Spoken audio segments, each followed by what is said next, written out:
Secretary Delvin Lorenzana, Secretary Himborgenes Esperon Jr., General Ricardo Visaya, Lieutenant General Eduardo Anyo, Lieutenant General Romeo Tanalgo, Major General Angelito De Leon, the officers, men and women of the Armed Forces of the Philippines, kasama ko sa trabaho sa gobyerno, my countrymen. Hindi na makauwi.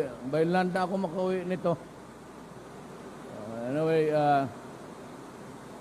I am making the rounds all over the Philippines, magbisita sa mga kampo, mga militar. Una niyan is baka paabutin talaga ako ng Panginoong Diyos hanggang 6 years. So, I will be your president for 6 years and you should know me. Ang tatay ko po ay sundalo. Sila yung mga earliest pag-retire after the war. Pumunta dito ng Mindanao. Notably sila Cabigong Lianos, Davao del Sur noon. Yun yung mga military na kasabay ng tatay ko na pumunta ng Mindanao for the greener pasture, para sa pamilya. At mahirap lang sila doon sa Cebu. Wala naman silang lupa. At ang tatay ko decided to migrate. But I am mixed. Ang nanay ko taga roon. Meron akong mga mensahe sa inyo. Let me explain itong unilateral ceasefire. It is not my decision alone. It is the decision of the cabinet. Of course, si John Esperon pati si Secretary Delvin Lorenzana are automatically members of the cabinet. I am a president that seeks peace with everyone. Ang trabaho ko pagka-presidente, hindi maghanap ng away. Ang trabaho ko pagka-presidente, is tignan ko if at all na walang gulo ang Pilipinas. At kayo naman mga militar, there, ever ready to guard the integrity of the Republic, to protect the people. Hindi man natin alam kung bigla na lang mag-away o may gulo. And it is always a comforting thought that mayroon akong armed forces na ready. Just in case hindi tayo magkaintindihan. Now, ngayon, ang presidency ko is puro peace mission ako. I have to talk to the MI and to the MN, si Noor, pati si Murad, and they are ready to talk about peace. Kasi malala ito, matagal na. Marami nang namamatay dito on both sides. And if I remember right, yung Cotabato uprising started in 1972, na halos umakyat na ang mga rebelde doon sa PC Hills, and the fight was already there. Alam mo, pati itong mga komunista, it's about 40-45 years in the making. Estudyante pa kami, in the early 70s, nakikinig pa kami kay Sison. Ano niya? Yung mga idealists, were fascinated by itong mga revolution. Eh, kasi ngayon, 70 years old na, 71, gusto ko, magre-retire na lang ako, ay napasok ako dito sa presidency. Wala na akong ibang hangarin kundi na ang kapayapaan na lang ng bayan ko. Kung maari, I plead peace with everybody. I do not want any single loss doon sa kanila o itong sa gobyerno natin. Kung maharap, istorya lang. So I initiated doon sa cabinet talks about peace, and I have to start with releasing the leaders, not release on anything but safe conduct pass for Season, Misuari. Wala namang problema si Murad, walang kaso.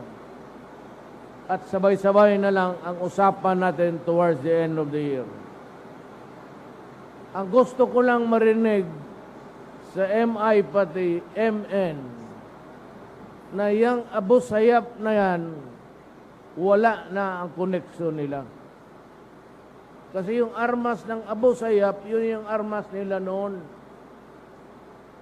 Kasi pag ayaw nilang bitawan o nakakonekta pa rin sila sa Abu Sayyaf, I do not think there will be a significant result.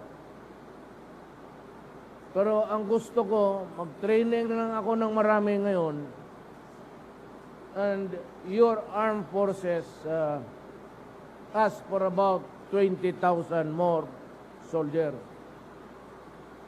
Alam ninyo, pumasok ako sa gobyerno midstream.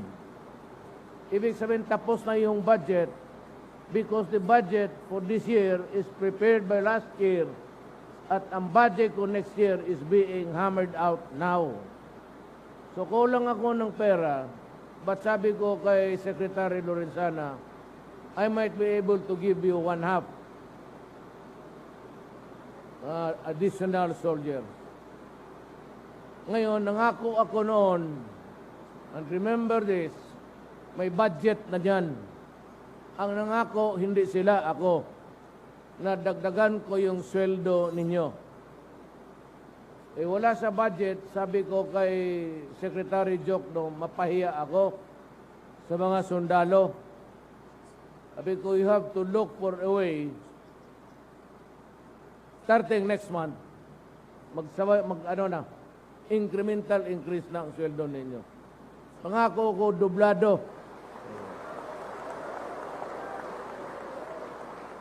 So you will get it. Tsaka, I assure you, walang nagmahal noon sa police na abot sa standard ko. Ang police noon, ng mayor, protektado ko. Mahal ko ang pulis at walang pulis na kukulong doon. Basta ang kasalanan niya may kaugnayan sa trabaho niya. I do not allow policemen to go to jail. Now that I am president, I would like to guarantee all of you that if it is in the performance of your duty, sa pagkasundalo mo, wala kayong isipin. I will also protect you.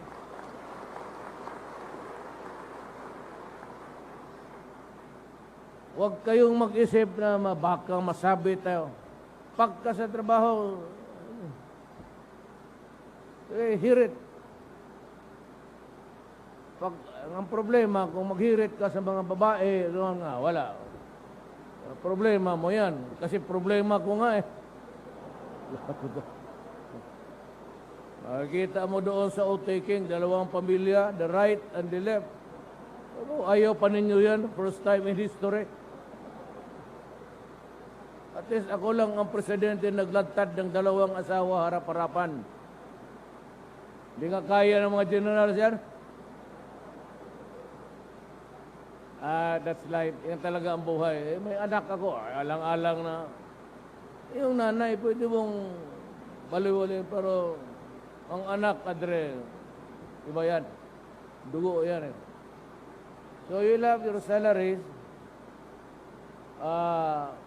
We are doing well. Galing akong Basilan. I would not want to make it clear in public Pero naghahingi pa si maraming, sige, bili tayo ng marami para maganda ang score natin doon eh. Alam niyo yan. So, magbili pa tayo ng maraming ganon para hindi na kayo kailangan, malayuan na lang. By the way, when I became president in the past days, binigyan ako ng Macmillan. Yung barrel siguro ganong kataas. The bullet, I think, is special, but it is guaranteed to hit a target 2 kilometers. Depende na lang sa computation mo sa, well, the factor that I have to compute. Sabi ko, ibigay ko yan sa inyo, ibigay ko bukas sa Ismingcom, malutin ko lang, padala ko kung, sabi ko, siguro dito yung mga snipers natin na maganda. Subukan daw ninyo.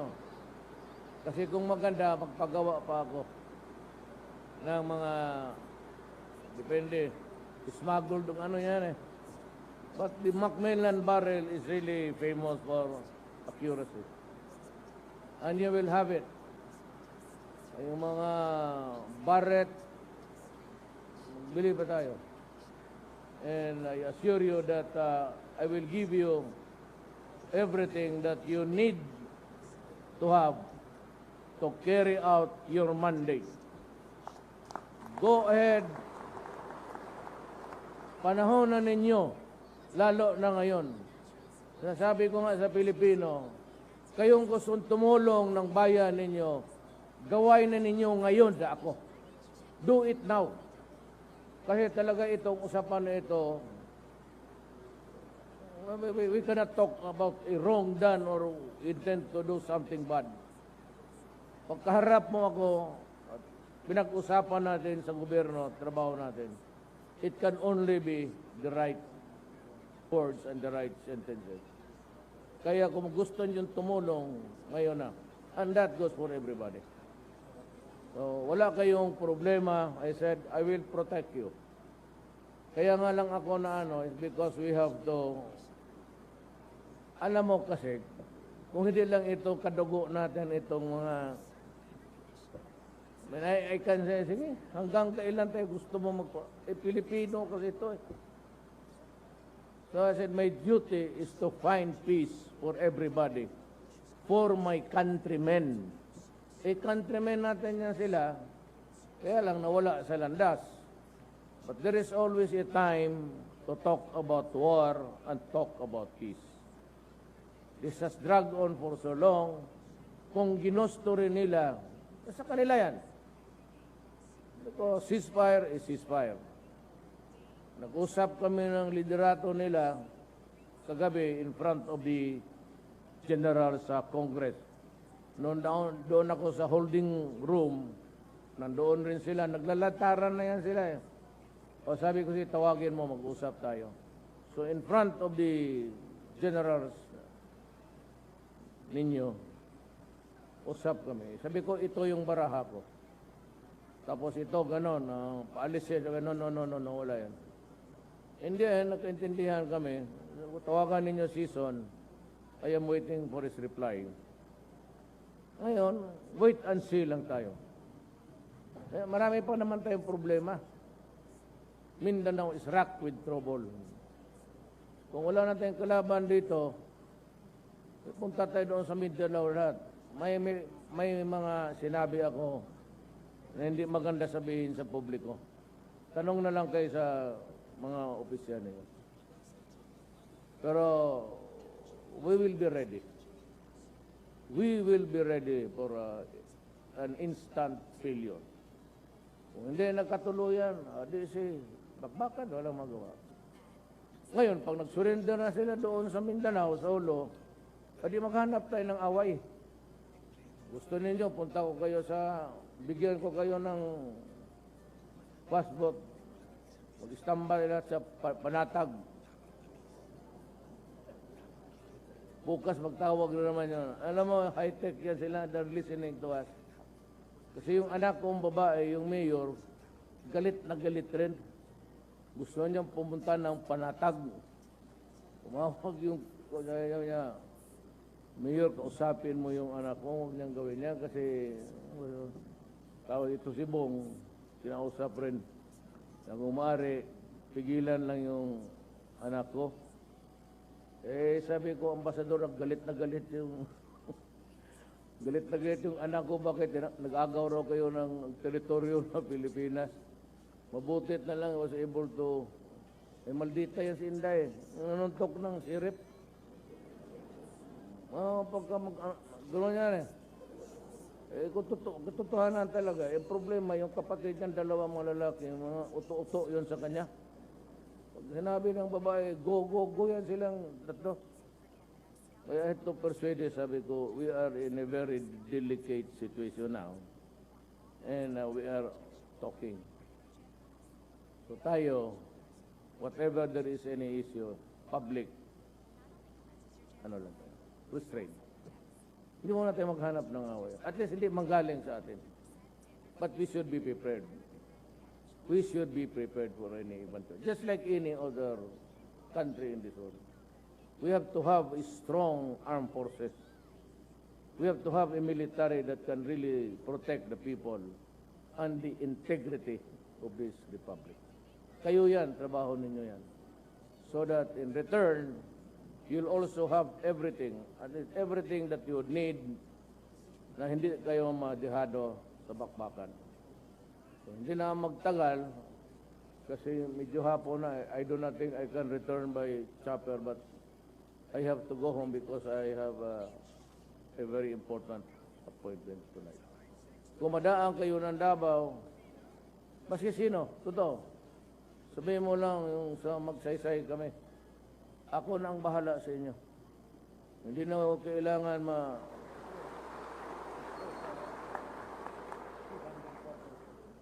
simple mo lang ang buhay ng sundalo. Maghanap talaga ng inom yan. Pati may maghanap ng babae na makausap. Ito naman. When you are in a strange place, you would always want to,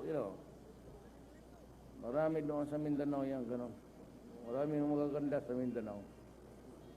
Kasi kaso lang kayo, pag isang assignment, isang hirit na naman, huwag ka magkalat ng gano'n kasi dishonorable.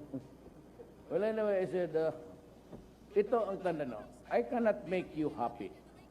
But ito ang guarantee ko. Remember this afternoon. I can make your lives comfortable habang hindi kayo nagtatrabaho pa tayo. Thank you. Thank you, sir. Can we have photo opportunity with the President?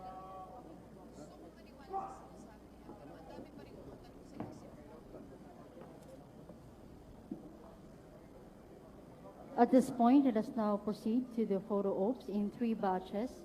Let's start with the AAR officers and personnel, and subsequently followed by SOCOM and 7th Infantry Division.